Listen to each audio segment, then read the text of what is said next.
Hello guys, welcome to my channel UPSC history with me. तो मैं आज आपके लिए अपने आंसर राइटिंग प्रोग्राम में एक और क्वेश्चन लेकर आई हूँ। तो चलिए देखते हैं आज का क्वेश्चन। आज का क्वेश्चन है 18वीं सदी के भारत में प्राच्यवाद मूलतः वाणिज्यिक पूंजीवाद की ज़रूरत से जुड़ा रहा था। इस कथन की व्याख्या कीजिए। आई होप सबको क्वेश्चन क्लियर हो रहा होगा। उत्तर: प्राच्यवाद से तात्पर्य है ब्रिटिश प्रशासक एवं चिंतकों का एक समूह जिसने भारत के अतीत के गौरव एवं भारतीय संस्कृति के उद्घाटन में विशेष रुचि दिखाई। प्राच्यवाद ने तो यहाँ तक दावा कर डाला कि विश्व की कुछ महान उपलब्धियाँ पूरब की प्राचीन संस्कृति में निहित थी।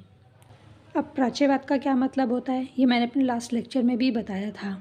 प्राच्यवाद में कुछ लोग ऐसे थे जो भारत की जो संस्कृति है उसके लिए कहते थे कि ये चीज़ें बहुत अच्छी हैं, लेकिन कुछ लोग ऐसे भी थे जो कहते थे कि जो भी इंडिया में चीज़ें हैं वो इंडिया वालों की नहीं है, उन्होंने नहीं बनाई। जो भी उनका अतीत है, जो भी उनकी पुरानी चीज़ें हैं वो उन्होंने नहीं बनाई, इंडिया वालों ने नहीं बनाई, वो सब ब्रिटिशर्स की देन है। अब जो भी भारत की चीज़ें हैं, जो भी भारत का इतिहास रहा है, जो भी भारत का गौरव रहा है, भारत की संस्कृति, वो सब कुछ ब्रिटिशर्स ने दिया है।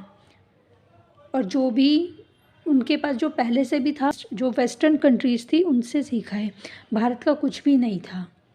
इसमें यही कहा जा रहा है कि जो ब्रिटेन के जो भी प्रशासक थे और जो भी उनका जो चिंतकों का समूह था, उन्होंने क्या किया, जो भारत का जो गौरव थी, जो भारत की संस्कृति थी, उसमें उन्होंने एक रुचि दिखाई और उसमें ये बताने का प्रयास किया जो भी भारत की चीज़ें हैं, जो भी भारत की उपलब्धियां हैं वो पूरब से ली गई है, वो वेस्टर्न कंट्रीज़ से ली गई है। इसमें बस यही कहना चाह रहे हैं। नेक्स्ट लाइन देखते हैं।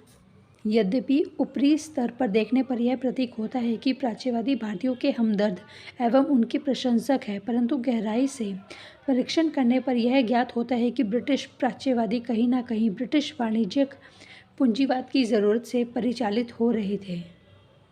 इसमें भी बस यही कहना चाह रहे हैं कि जो भी प्राच्यवादी लोग थे वो कह तो रहे थे कि हम भारत के हमदर्द हैं और हम उनके प्रशंसक हैं, परंतु जब हमने गहराई से परीक्षण किया तो यही पाया कि जो ब्रिटिशर्स थे वो सिर्फ पैसा कमाना चाहते थे, भारत से ज़्यादा राजस्व लेना चाहते थे ताकि उसको निवेश किया जा सके अपने बिजनेस को और बढ़ाने के लिए, अपने देश को और स्ट्रॉन्ग आर्थिक मजबूती देने के लिए। तो इसमें बस यही कहा जा रहा है। Next line. वस्तुतः वाणिज्यिक पूंजीवाद के काल में भारत में ब्रिटिश उद्देश्य सीमित था। इसमें मैं यही कहना चाह रही कि जो भी ब्रिटिशर्स के उद्देश्य थे वो सिर्फ वाणिज्यिक पूंजीवाद तक ही थे कि उनको ज़्यादा से ज़्यादा राजस्व ही चाहिए। उनका नेक्स्ट लाइन, उनका उद्देश्य था अधिकतम रूप में राजस्व का संग्रह कर उसे व्यापार में निवेशित करना। जैसे मैंने बताया इसमें वही लिखा है। नेक्स्ट लाइन देखते हैं।